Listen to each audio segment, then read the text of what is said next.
Peer-to-peer support leads to better academic outcomes and higher academic retention. And that's research has proven that.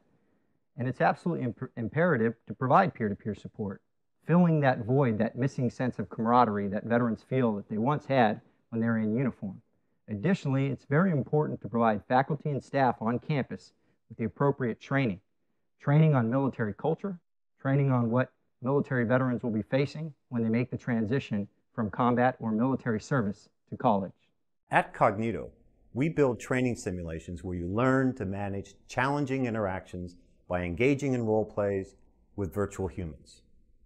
These virtual humans possess their own personality and memory and adapt their responses to your conversation tactics during the role play.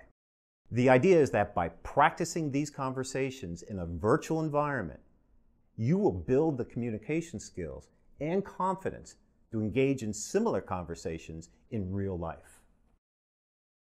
We built both programs around a series of conversation scenarios. In each scenario, users help a virtual student veteran through some sort of challenge that they're facing.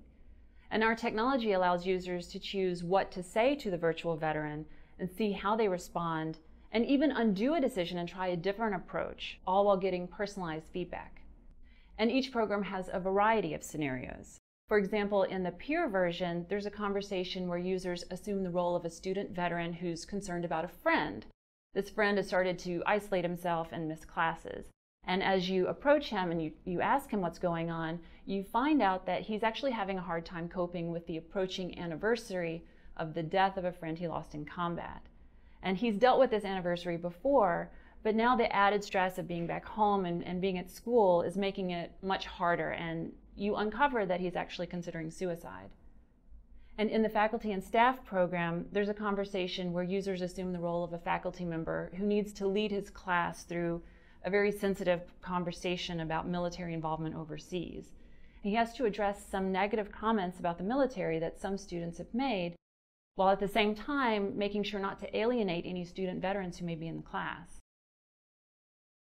So we spend a lot of time designing conversations that are relevant, realistic, and challenging, so that users are going to gain the skills and the confidence and be prepared to face similar situations in real life.